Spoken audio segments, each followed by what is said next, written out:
বেগম খালেদা জিয়া সত্যি কি আর নেই?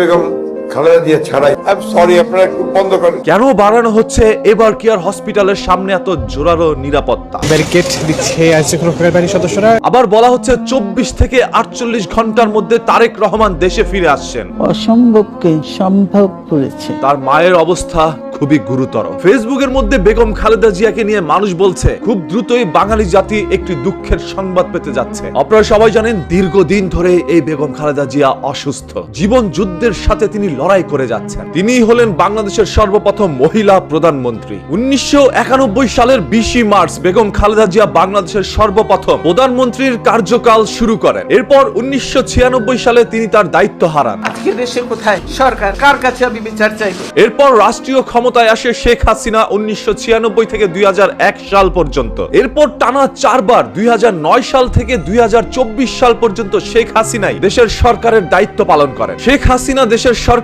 থাকা অবস্থায় 2018 সালের 8 ফেব্রুয়ারিতে খালেদা জিয়াকে দুর্নীতির দায়ে 5 বছরের কারাদণ্ড দেওয়া হয়। সেই অবস্থা করেছে সারাদিন আমি মানুষকে কিছু খেতে পর্যন্ত পারিনি। তার ঘর থেকে এক কাপড়ে তাকে বের করে দেওয়া হয়। তারা জবরদস্তি ধাক্কা মেরে আমাকে বাড়ি থেকে বের করেছে। যেখানে ছিল তার সাজানো গুছানো একটি সংসার। সংসারের সব মালামাল রেখে আমাকে এক কাপড়ে বাড়ি থেকে ধাক্কা মেরে আমাকে বাড়ি থেকে বের করেছে। তৎকালীন বেগম খালেদা জিয়া ভিতর থেকে মরে যান। আমার বাড়ির লোকজনকে কিছু খেতে পর্যন্ত দেয়নি। বেগম খালেদা জিয়া জানতেন যেই কোনো সময় তাকে জেলের মধ্যে ভরে দিতে পারে। তারপরও তিনি এই দেশ ছেড়ে পালিয়ে যান নাই। যতক্ষণ বেঁচে থাকবো দেশবাসীকে ছেড়ে যাব না। দেশের মানুষের জন্যই দেশ নিয়ে তিনি চিন্তা করে গিয়েছেন সারাটি জীবন। সেই কারাবাস অবস্থায় তিনি হারান তার বড় ছেলে আরাফাত রহমান কোকোকে। বাঙালি আরো একবার আবেগপ্রবল হয়ে পড়ে। এরই আগে আবার তারেক রহমানকে তিনি লন্ডনের মধ্যে পাড়ি জমান। দু ছেলেকেই একরকম হারিয়ে ফেলেন এই মা। আমার কোনো কিছু নেই। এর আগে 30 মে 1981 সালে তিনি তার স্বামী জিয়াউর রহমানকে হারান।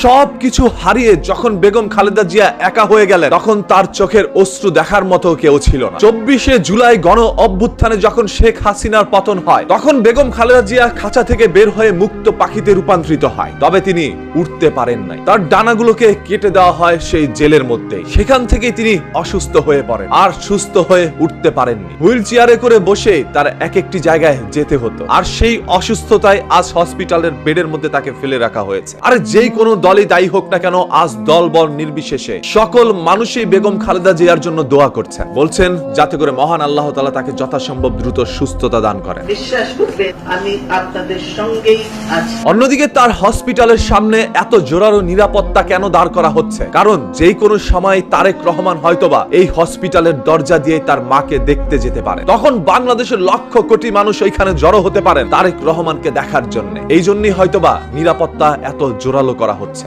সরি আপনারা একটু বন্ধ করেন। তারপরও আমরা সবাই দোয়া করি যেই নেত্রী নিজের স্বার্থে কখনো দেশ ছেড়ে পালিয়ে যান নাই, সেই নেত্রী যেন ততক্ষণ বেঁচে থাকেন যতক্ষণ এই বাংলাদেশের পরিবর্তন না হয়। তিনি যেন বাংলাদেশের একটি নতুন পরিবর্তন দেখে তারপরে যেন পৃথিবী ত্যাগ করেন। বেগম খালেদা জিয়ার বয়স এখন 80 বছর। তিনি জন্মগ্রহণ করেন 1945 সালের আগস্ট মাসের 15 তারিখে। অন্যদিকে শেখ হাসিনার বয়স চলছে 78। শেখ হাসিনা জন্মগ্রহণ করেন 1947 সালের 28 সেপ্টেম্বর। মানে খালেদা জিয়ার চাইতে মাত্র 2 বছরের ছোট হচ্ছে শেখ হাসিনা। তবে আল্লাহ তাআলার অশেষ রহমতে শেখ হাসিনা এখনো সুস্থ সবল রয়েছে। অন্যদিকে জেল খাটার কারণে বেগম খালেদা জিয়া একেবারেই ভেঙে পড়েছেন। এই জেলই খালেদা জিয়াকে শেষ করে দিল। সবাই মহান আল্লাহ তাআলার কাছে দোয়া করুন যাতে করে এই দেশ নেত্রী বেগম খালেদা জিয়া সুস্থ সবল হয়ে ফিরে আসতে পারেন। এই দেশেই আমি থাকবো, এই দেশেই আমার জন্মস্থান, এই দেশেই আমার মৃত্যু হবে, এই দেশের মানুষের কাছে মধ্যেই আমি বেঁচে থাকতে চাই।